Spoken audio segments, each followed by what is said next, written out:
these things happen to such places that bring healing and reconciliation, especially in the midst of conflict.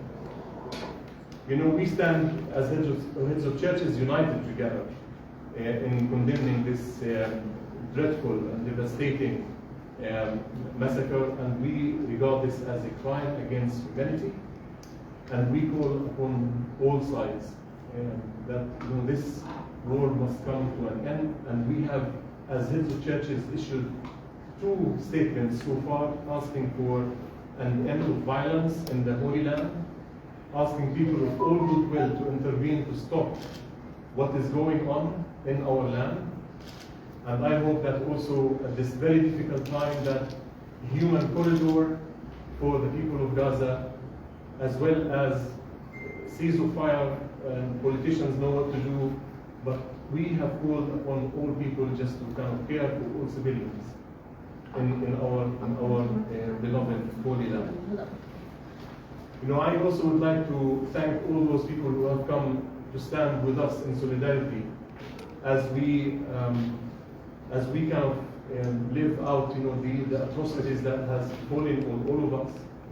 And especially I would like to address our beloved staff at Al-Arab Ahli Hospital, the directors, the administration, the doctors and nurses, and the people who have taken the hospital as a sanctuary in a very difficult time of airstrikes and the conflict that is going on in there.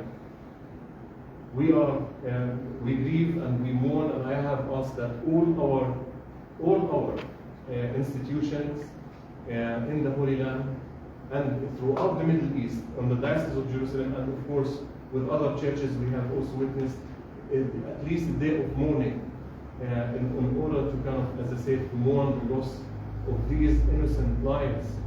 And I would just want to say one more thing, that maybe this is a bit emotional for me, but we have just a few hours before the strike, the people who were there, civilians, who were gathered in the courtyard, were singing for peace, and the children were playing while this happened, and 2 hours later they all were struck by this dreadful, the power of death. Again, I want to say that the hospital will continue to be open, although I announced yesterday that it will be closed because of the incident, of course. But we are determined, not only as the Anglican Church, but as all churches, we are determined to keep our institutions open, to keep our places of worship, our churches open, and as places of sanctuary, especially to those who are disadvantaged, especially to those who are vulnerable, our women and our children, especially in Gaza City, as we speak about the Arab Ahli Hospital. Again, I would like to thank all those around the world that they have expressed their feelings for our people in Gaza, and especially our hospital.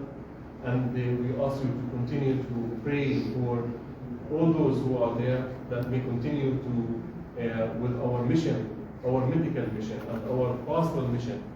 And as you know, like the compound in Gaza, in Al Ahli Arab Hospital, has St. Philip's Church there, and both the church was affected, and the administration offices were also affected.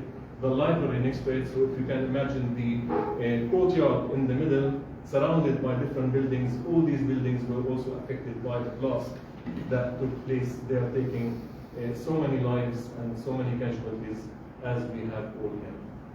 So may God be with us all at this time, and as we pray, we say, Lord, have mercy. Lord, have mercy upon us, especially at this very moment. Amen. I want to start by, do you blame anybody for this attack on the hospital to start with? And we also heard Reverend Sewell on BBC.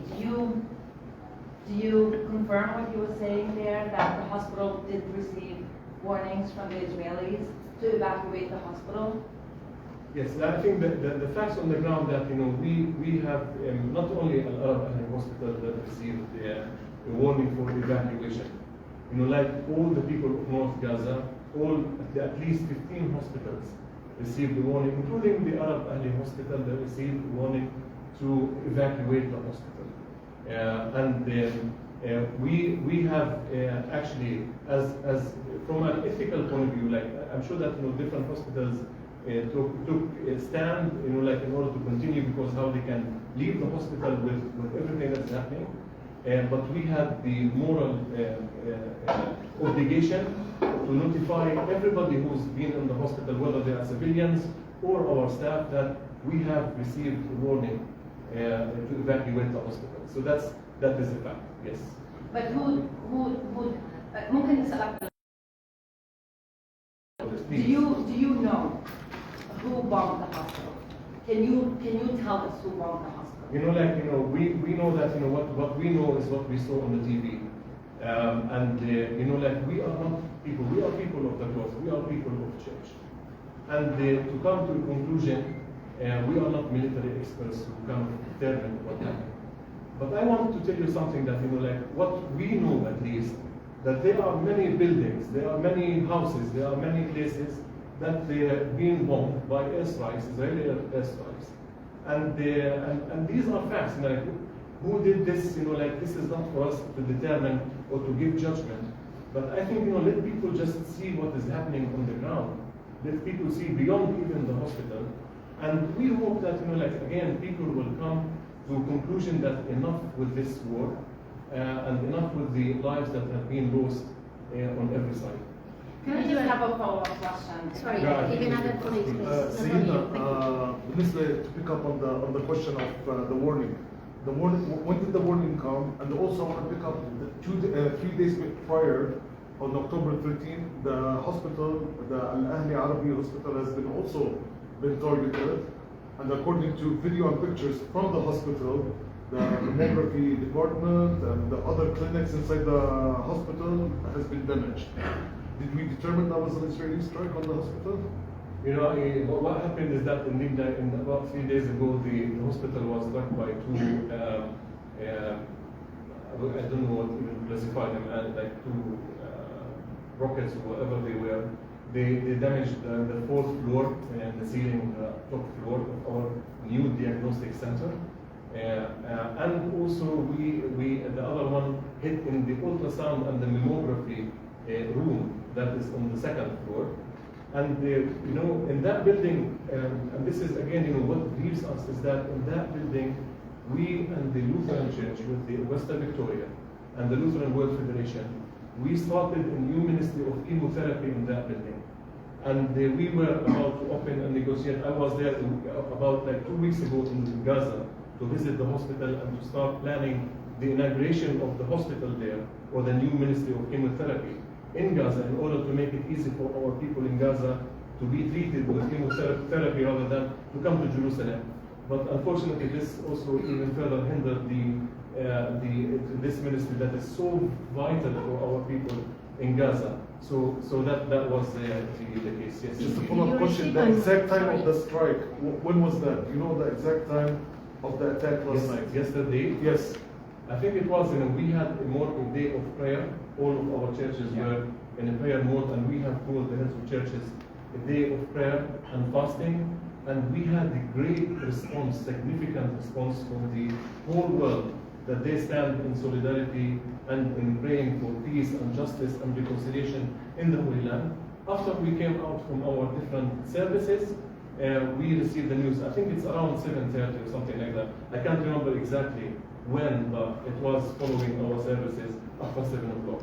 Did you receive any call or contact from Israeli authorities, even from the other part? Did you receive any call by the Israeli authorities after the strike? After the strike? Yes, we have received different calls from different people about the asking what happened. Because at that time, people were just asking about, because also the name of the hospital is the kind of Ma'madani, created some confusion. The Baptist church, were there for a few years running the hospital in the 70s, but the Episcopal church, so we had to clarify that. But until people realized that it is our church, they started talking to us later in the night, and it was too late then. But people called us